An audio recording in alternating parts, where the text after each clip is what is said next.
Hello friends, welcome to my mini kitchen. আজ আমি আপনাদেরকে সিঙ্গারা বানিয়ে দেখাবো।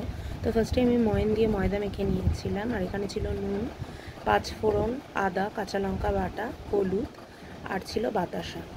আর পুরের জন্য আমি নিয়ে নিয়েছিলাম আলু আর ক্যাপসিকাম। আমার কাছে কোনো সেরকম সবজি ছিল না, আমি এটা গরমকালেই বানাচ্ছি।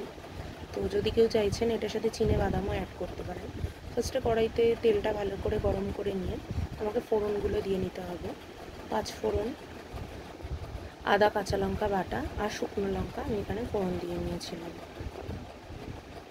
ফোড়নটা একটু ভাজা হয়ে গেলে আমি এখানে আলুটাকে অ্যাড করে দেবো। তারপরে ক্যাপসিকামটাকেও দিয়ে দিয়েছিলাম, দিয়ে ভালোভাবে এটাকে মিক্স করে নিয়েছিলাম। আর নুনটাকেও অ্যাড করে দিয়েছিলাম আমি এটার মধ্যে।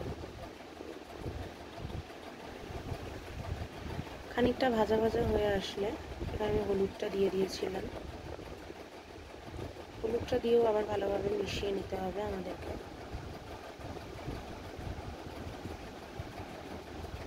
তারপরে আমি দিয়ে দিয়েছিলাম এখানে সামান্য ভাজা মশলা। ভাজা মশলাটা দেওয়ার আগে আমি খানিকটা জলও অ্যাড করেছিলাম, তো ওটা দেখানো হয়নি, দেখাতে ভুলে গেছি আমি। তারপরে সমস্ত কিছু ভালোভাবে নাড়িয়ে ছাড়িয়ে খানিকক্ষণের জন্য আরও সামান্য, জলটা একটু কম হয়ে গেছিলো বলে আর একটু জল দিতে হয়েছিল। তারপরে আমি একটু ঢেকে রান্না করব। 4 থেকে 5 মিনিট মতন ঢেকে রাখার পরে এই যে আমার জলটা প্রায় শুকিয়ে এসেছে। 80 to 90% যখন সবজিগুলো সেদ্ধ হয়ে যাবে তখন আমি বাতাসাটা অ্যাড করে দিতে হবে। বাতাসাটা দিলে পুরো দোকানের মতন সিঙ্গারার যে মিষ্টি পুরটা হয় সেরকম একটা টেস্ট চলে আসে। তো বাতাসাটা দিয়েও ভালোভাবে মিক্স করে নিতে হবে।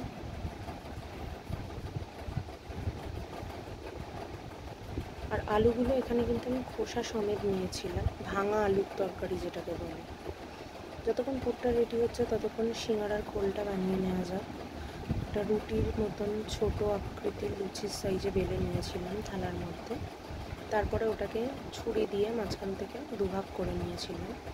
এই যে আমাদের তরকারিটা হয়ে গেছে, এবার একটা প্লেটে আমি এটাকে তুলে নেব।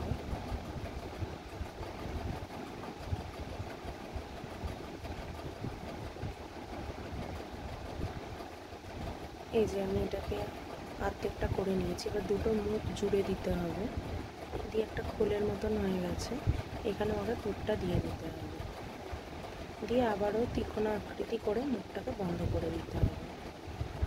এইভাবেই করে সিঙ্গারাগুলো সবকটায়, আমি 5টা সিঙ্গারা বানিয়েছিলাম এখানে, তো সবকটায় পুর দিয়ে নিয়েছিলাম। তারপরে সাদা তেল গরম করতে দিয়ে দিয়েছিলাম কড়াইতে। তারপরে একটা একটা করে আমি সিঙ্গারাগুলোকে ভেজে নিয়েছিলাম। একটা পিঠ ভালোভাবে হয়ে গেলে অপর পিঠটা উল্টে দিতে হবে। একটা পিঠ খানিকটা হয়ে গেছে, তারপরে আমি আর একটাও দিয়ে দিয়েছিলাম, দুটো করে একসাথে ভাজছিলাম।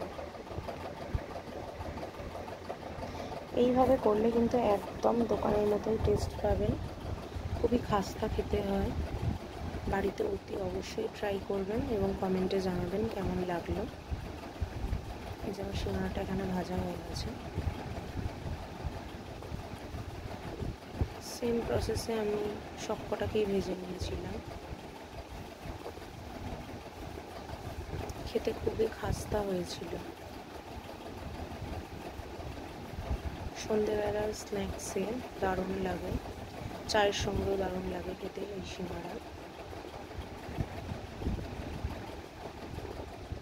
আমি এখানে টমেটো সসের সাথে সার্ভ করেছিলাম, খুবই টেস্টি হয়েছিল। Thanks for watching.